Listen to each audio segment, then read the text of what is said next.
성경 읽어주는 남자입니다.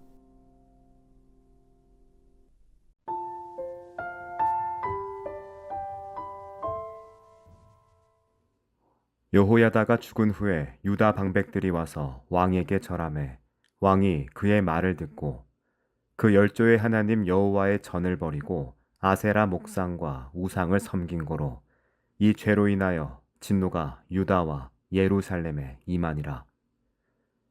그러나 여호와께서 신지자를 저에게 보내사 다시 자기에게로 돌아오게 하려 하심에 선지자들이 저에게 경계하나 듣지 아니하니라.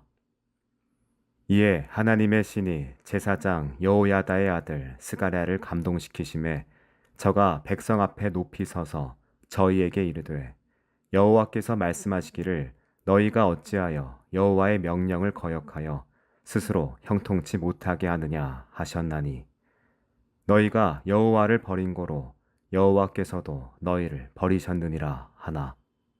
무리가 함께 꾀하고 왕의 명을 쫓아 여호와의 전뜰 안에서 돌로 쳐 죽였더라. 요아스 왕이 이와 같이 스가랴의 아비 여호야다의 베푼 은혜를 생각지 아니하고 그 아들을 죽이니 저가 죽을 때에 이르되 여호와는 감찰하시고 신원하여 주옵소서 하니라. 1주년 후에 아람 군대가 요아스를 치려 하여 올라와서 유다와 예루살렘에 이르러 백성 중에서 그 모든 방백을 멸절하고 노략한 물건을 다메섹 왕에게로 보내니라.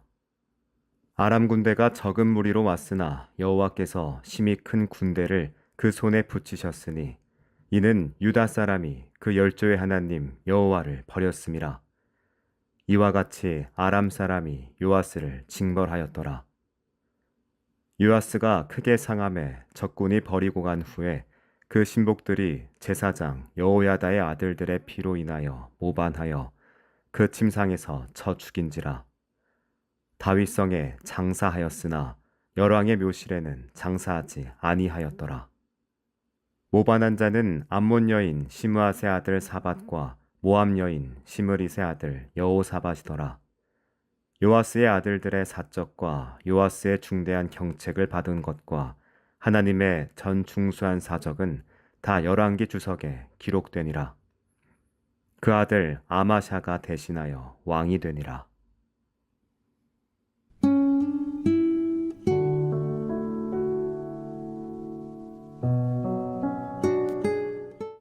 요아스 왕은 제사장 여호야다가 살아있는 동안에는 하나님 보시기에 정직히 행하며 성전 보수라는 위대한 업적을 이루었습니다. 여호야다가 죽자 유다 방백들이 왕에게 와서 아첨하며 절했습니다. 요아스는 그들의 말을 듣고 하나님의 전을 버리며 아세라 목상과 우상을 섬기기 시작하죠.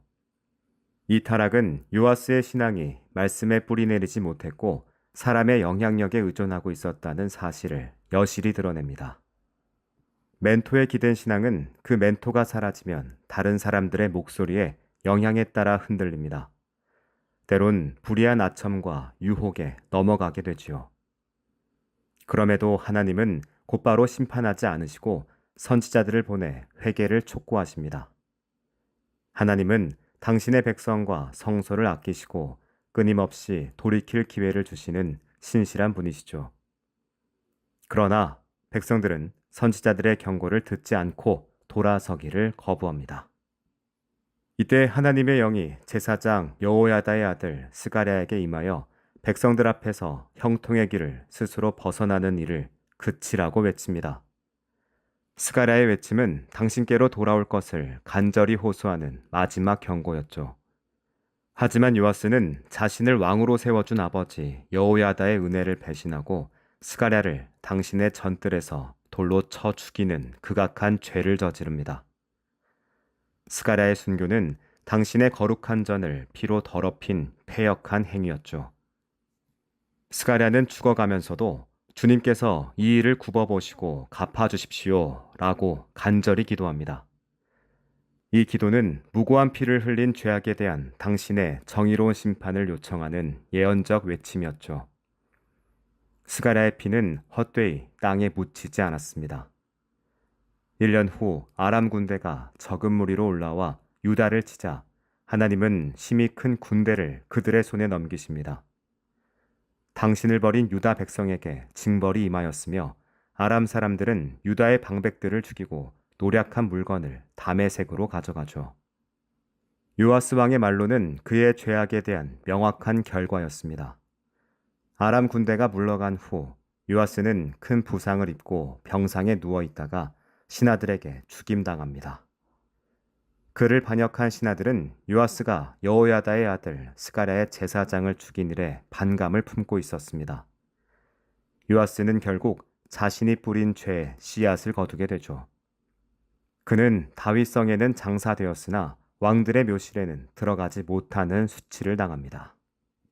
이건 그가 비록 왕이었을지라도 당신의 정의와 언약을 저버린 죄로 인해 공동체의 기억에서 제외되는 평가를 받았음을 보여줍니다. 요아스의 비극은 우리에게 참된 신앙의 근거가 뭔지 묻습니다.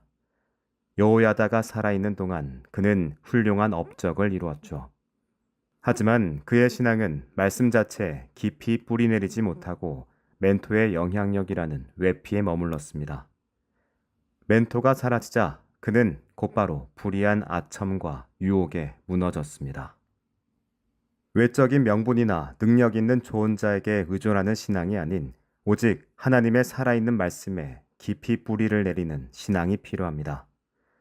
말씀의 경고를 겸손히 받아들이고 주님의 은혜를 잊지 않을 때 불의한 세상의 유혹 속에서도 주님의 정의를 실현하는 삶을 살 수 있습니다.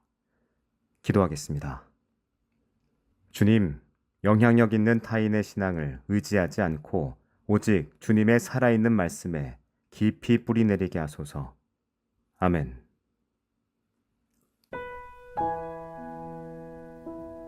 지금까지 묵상에 함께하는 교회 홍정한 목사, 내레이션 성경 읽어주는 남자였습니다.